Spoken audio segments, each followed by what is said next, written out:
తాకట్లో ఉన్న మీ బంగారాన్ని విడిపించి ఆ రోజు ఆన్లైన్ రేటుకి కొంటాం. Sharma gold company.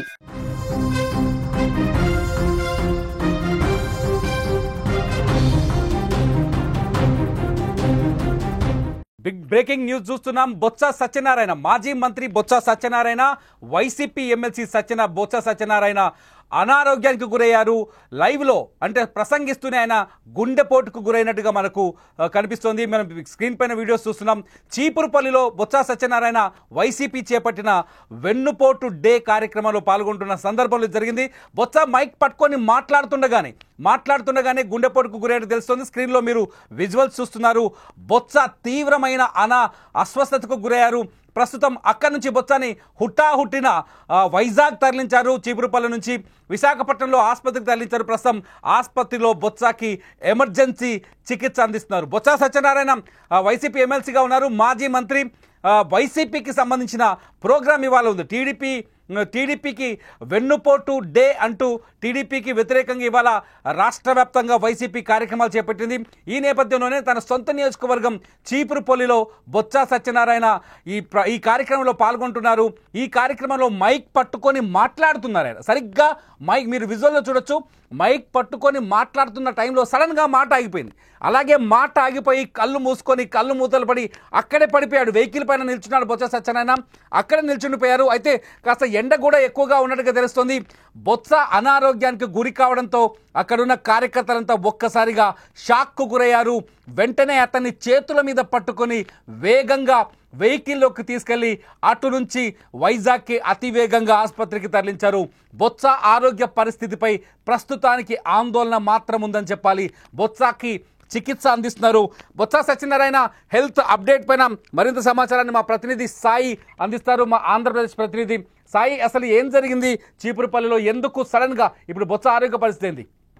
ప్రస్తుతానికి బొత్స ఆరోగ్య పరిస్థితి కాస్త మెరుగ్గానే ఉన్నాడు చెప్పుకోవచ్చు. ఫస్ట్ ఎయిడ్ చేశారు ఇమీడియట్ గా. మొదట అందరూ కూడా గుండెపోటు అనుకున్నారు. ఎందుకంటే గుండెపోటుకి వచ్చే లక్షణాలు, అంటే గుండెపోటు వచ్చే ముందు వచ్చే లక్షణాలన్నీ కూడా బొత్స మాట్లాడేటప్పుడు కనపడ్డాయి కాబట్టి అందరూ కూడా హార్ట్ అటాక్ అనుకున్నారు. ఇమీడియట్ గా సిపిఆర్ చేసే ప్రయత్నం చేశారు. కానీ ఆయన ఫుల్ గా డిహైడ్రేషన్ గురయ్యారు. ఎందుకంటే 2 రోజుల పాటు ఆయన ఈ వెన్నుపోటు దినం కార్యక్రమానికి సంబంధించిన ప్రోగ్రామ్స్ కి అటెండ్ అవుతున్నారు, ప్రెస్ మీట్ లో హాజరవుతున్నారు.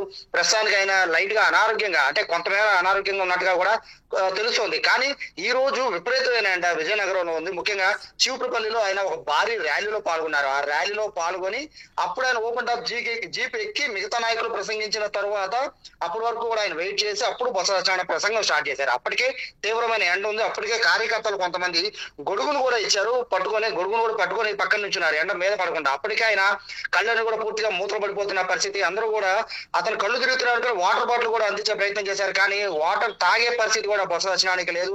ఆయన డిహైడ్రేషన్ గురై కనీసం స్టేజ్ మీద ఉన్నామా లేదా ఆయన కింద ఉన్నామా చూసే పరిస్థితి కూడా లేదు. అక్కడే కుప్పకూలిపోయిన పరిస్థితి. అందరూ కూడా మొదలు గుండెపోటు అనుకున్నారు.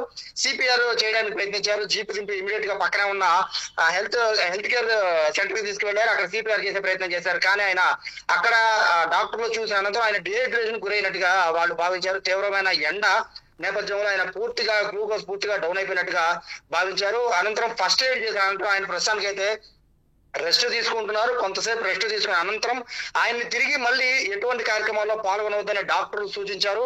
ఇమీడియట్ గా అవసరమైతే ఫస్ట్ ఎయిడ్ కాదు, అవసరమైతే ఇమీడియట్ గా వైజాగ్ వెళ్ళి మెయిన్ ట్రీట్మెంట్ తీసుకోమని చెప్తారు. ఎందుకంటే డిహైడ్రేషన్ అనేది తగ్గినట్టే ఉంటుంది కానీ మళ్ళీ ఖచ్చితంగా సాయి, ఇప్పుడు మనం విజువల్స్ లో చూస్తున్నాం. సాయి, నాకు 2 విజువల్స్ కనపడుతున్నాయి స్క్రీన్ పైన. మీరు ఇచ్చిన విజువల్స్ ఇవి.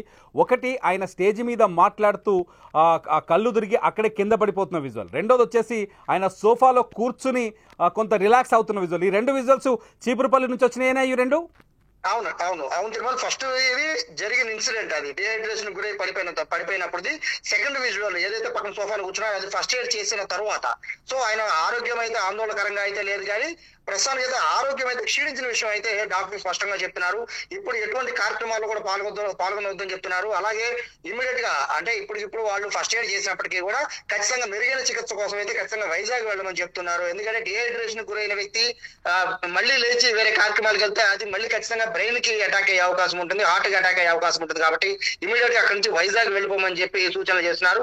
ఆయన అయితే ప్రస్తుతానికి అయితే ఇప్పుడు వెన్నుపోటు దినం ర్యాలీ పూర్తయిపోయి మాట్లాడేశారు కాబట్టి దాదాపుగా మాట్లాడుకున్న మధ్యలో ఇటువంటి ఘటన జరిగింది కాబట్టి ప్రస్తుతం అయితే ప్రోగ్రామ్ అయితే కంటిన్యూ చేసి మిగతా వాళ్ళని వెళ్ళిపోమంటున్నారు. బొత్సను మాత్రం ఇమీడియట్ గా వైజాగ్ వెళ్ళి మెరుగైన చికిత్స కోసం వైజాగ్ వెళ్ళమని చెప్పి డాక్టర్ సూచించిన నేపథ్యంలో ప్రస్తుతం అయితే మెరుగైన చికిత్స కోసం ఆయన వెళ్తున్నారు. ఒకవేళ సోఫాలో కూర్చున్నా కూడా ఆయన అంత యాక్టివ్ గా కూడా కనపడడం లేదు. ఎందుకంటే సిపిఆర్ చేసిన అరగంట సేపు తర్వాత, అంటే ఫస్ట్ ఎయిడ్ చేసిన అరగంట తర్వాత కూడా ఆయన పూర్తిగా మామూలుగా స్టేబుల్ గా ఉన్న పరిస్థితి కూడా లేదు. ఇప్పటికే ఆయన కాస్త ఊగుతూనే ఉన్న పరిస్థితి కనబడుతోంది. అంటే ఎంత హై లెవెల్లో ఆయన డిహైడ్రేషన్ గురయ్యారో అర్థం చేసుకోవచ్చు. ఆయన స్టేజ్ మీద ఉన్న పరిస్థితి కూడా ఆయన చూడలేక కుప్పకూలిపోయారంటే కూడా పరిస్థితిని అర్థం చేసుకోవచ్చు.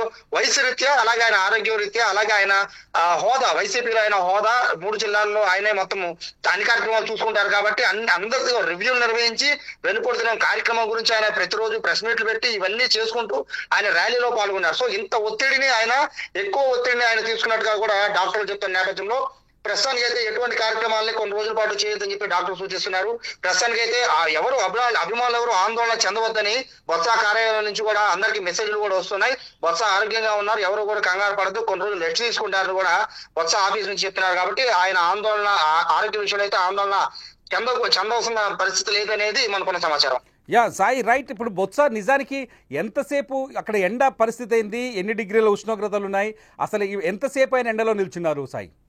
బేసిక్ గా ఇక్కడ రోహిణి కార్త్ అనేది నడుస్తూ ఉంటుంది. కానీ ఒక 3 రోజుల ముందు వరకు కూడా భీకరమైన వర్షం గాలులు వీచాయి. కానీ ఎప్పుడైతే వర్షం తగ్గిపోయి ఎండ వచ్చిందో ఇప్పుడు వస్తున్న ఎండ బాగా ఎఫెక్టివ్ గా కనబడుతుంది. ఎందుకంటే వర్షం తగ్గిన తరువాత వచ్చే ఎండ ఎఫెక్ట్ చాలా ఎక్కువ ఉంటుంది. పైగా పూర్తిగా ఇక్కడ కనీసం గాలి కాదు కదా, అంటే అక్కడ ఉన్న పరిస్థితి ఏంటి అంటే అంత ఎండలో కనీసం బొత్సకి ఊపిరి ఆడే పరిస్థితి కూడా లేదు. ఎందుకంటే ఆయన జీప్ మీద కంటిన్యూగా ర్యాలీ చేసి ఎండలో ర్యాలీ చేసి జీప్ మీద ఎక్కున్నారు. అయితే జీప్ మీద ఎక్కిన కాసేపటికి ఆయన కళ్ళు తిరుగుతున్నాయని చెప్పడంతో ఒక గొడుగును కూడా తీసుకొచ్చి ఎండ పడకుండా కూడా అడుగు పెట్టారు. కానీ అప్పటికే ఆయన డిహైడ్రేషన్ గురైపోయి ఉన్నారు.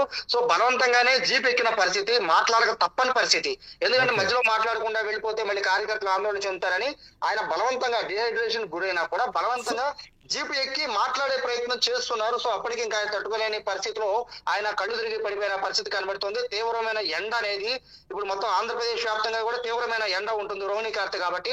ఈ టైంలో మధ్యాహ్నం పూట 11-12 గంటలకి టైంలో అటు బొత్స ఆరోగ్యం దృష్ట్యా ర్యాలీలో పాల్గొనే పరిస్థితి లేదు. కానీ ఆయన ఈ ప్రెస్టేజ్ గా తీసుకుంది వైసీపీ కాబట్టి కార్యక్రమాన్ని. సో ఖచ్చితంగా పాల్గొనాల్సిన పరిస్థితి వచ్చింది, మాట్లాడాల్సిన పరిస్థితి కూడా వచ్చింది. అప్పటికే ఆయన మాట్లాడి ఒక 5 నిమిషాలు అవుతున్న టైంలో అప్పుడు సడన్ గా ఆయనకి మైకం కమ్మి కళ్ళు తిరిగి ఆయన ఒక్కసారిగా కళ్ళు తిరిగి కింద పడిపోయిన పరిస్థితి. హుటాహుటిన నాయకులు స్పందించి సిపిఆర్ చేసి ఆయన పక్కన కూర్చోబెట్టారు.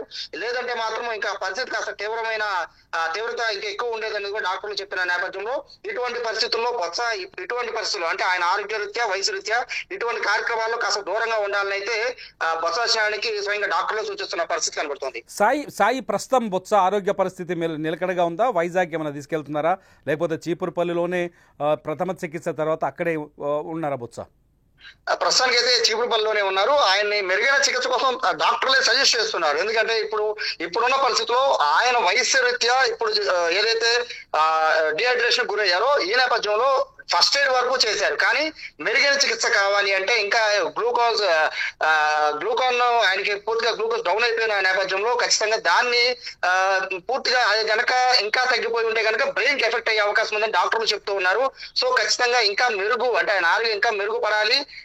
పాత అంటే ఇదివరకు ఉన్న బొత్స ఎట్లయితే ఆయన ఎంత దూరమైనా నడుచుకుంటూ వెళ్ళిపోయేవారు, ఎంత పెద్ద స్పీచ్ అయినా అనర్గళంగా ఇచ్చేవాడు, గంటలు స్టేజ్ మీద నిలబడి మాట్లాడేవాడు బొత్స సత్యనారాయణ. కానీ ఈ మధ్య కాలంలో ఆయన పూర్తిగా అంత యాక్టివ్ గా కనబడడం లేదు. సో తిరిగి అటువంటి పరిస్థితి రావాలంటే మాత్రం కొంతకాలం విశ్రాంతి తప్పదు అని చెప్పి డాక్టర్లు చెప్తున్నారు. ఎన్ని కార్యక్రమాలు ఉన్నా వాయిదా వేసుకోవాలని సూచిస్తున్నారు. లేదు మనం ఇట్లా కార్యక్రమాల్లో చుట్టూ తిరగాల్సి వచ్చే పరిస్థితి మాత్రం ఉంటే మాత్రం ఆరోగ్యం ఇంకా క్షీణించే అవకాశం ఉంటుందని డాక్టర్లు చెప్తున్నారు. ఖచ్చితంగా వైజాగ్ వెళ్ళమని అయితే సూచనలు చేస్తూ ఉన్నారు. మెరుగైన చికిత్స కొన్ని రోజులు తీసుకున్న అనంతరం రెస్ట్ తీసుకున్న అనంతరం మళ్ళీ మీరు యాక్టివ్ గా కార్యక్రమాల్లో పాల్గొనాలని చెప్తున్నారు. కానీ ఇప్పుడున్న పరిస్థితుల్లో మాత్రం ఎట్టి పరిస్థితుల్లో ఏ కార్యక్రమానికి హాజరు అవ్వద్దని చెప్తాం. ముఖ్యంగా ఎండలో తిరగద్దని చెప్పి మరీ డాక్టర్ సూచిస్తున్నారు. ఆయన ఖచ్చితంగా వైజాగ్ వెళ్లే అవకాశం అయితే కనబడుతుంది. రైట్. ఇది సిచ్యువేషన్. ప్రస్తుతం మనకు విజయనగరం నుంచి అందుతున్న సమాచారం ప్రకారం బొత్స ప్రస్తుతానికి చీపురుపల్లిలోనే ఉన్నారు. ఆయన డీహైడ్రేషన్కు గురైనట్టుగా వైద్యులు చెప్తున్నారు. ఆయన ఉదయం నుంచి 2-3 రోజులుగా ఈ కార్యక్రమం కోసం ఏర్పాటు చేస్తున్నారు, కార్యకర్తల సమీకరణ చేస్తున్నారు. అయితే ఉదయమే ర్యాలీ మొదలైంది. ర్యాలీలో వచ్చిన బొత్స కాస్త ఉష్ణోగ్రతలు ఎక్కువగా ఉన్నాయి చీపురుపల్లి ఏరియాలో. వర్షం తర్వాత వచ్చిన ఎండతో కాస్త అనారోగ్యానికి అస్వస్థతకు గురైనట్టుగా తెలుస్తుంది, డీహైడ్రేషన్కి గురైనట్టుగా తెలుస్తుంది. ప్రస్తుతానికి బొత్స ఆరోగ్యం కుదుటగా ఉంది, కొంత కంట్రోల్లో ఉందని చెప్తున్నారు. కాకపోతే ఆయన తీవ్ర స్థాయి డీహైడ్రేషన్కి గురైనారని చెప్తున్నారు. ప్రస్తుతం స్క్రీన్లో మీకు కనిపిస్తున్న విజువల్ ప్రకారం ఇది బొత్స జీపు పైన ఎక్కడైతే సభలో ఆయన కుప్ప కూలిన తర్వాత ఆయన ఒక సురక్షిత ప్రాంతానికి తీసుకొచ్చిన తర్వాత ఒక సోఫాలో కూర్చున్న విజువల్స్ మీరు చూస్తున్నారు. ఇది ప్రస్తుతం బొత్స యాక్టివ్ సిచ్యువేషన్. ఇక్కడ నుంచి బొత్సాని వైజాగ్ ఆసుపత్రికి తరలిస్తున్నారు. ప్రస్తుతానికి ఆయన విశాఖ బయలుదేరారు. బొత్స సత్యనారాయణ ముందు ఆయనకి గుండెపోటు వచ్చింది అనుకున్నారు అక్కడ ఉన్న కార్యకర్తలంతా. వెంటనే ఆయనకి సిపిఆర్ చేశారు, ఆయన కాపాడే ప్రయత్నం చేశారు. కానీ ఆయనకి డీహైడ్రేషన్ ఉందని అక్కడ ఉన్న డాక్టర్లు తేల్చి చెప్పడంతో కొంత ఊపిరి పీల్చుకున్నారు. 2-3 రోజులుగా బొత్స సత్యనారాయణ ఈ పనుల్లోనే బిజీగా ఉన్నట్టుగా తెలుస్తోంది, పార్టీ పనుల్లో. ఈ నేపథ్యంలోనే డీహైడ్రేషన్కి గురైనట్టుగా తెలుస్తుంది. ఇది చీపురుపల్లి నుంచి మనకు అందుతున్న లేటెస్ట్ అప్డేట్ కోసం చూస్తూనే ఉండండి సుమన్ టీవీ లైవ్. ఖచ్చితంగా సబ్స్క్రైబ్ చేసుకోండి, ప్రతి వార్తని ప్రత్యక్ష ప్రసారంలో చూడండి.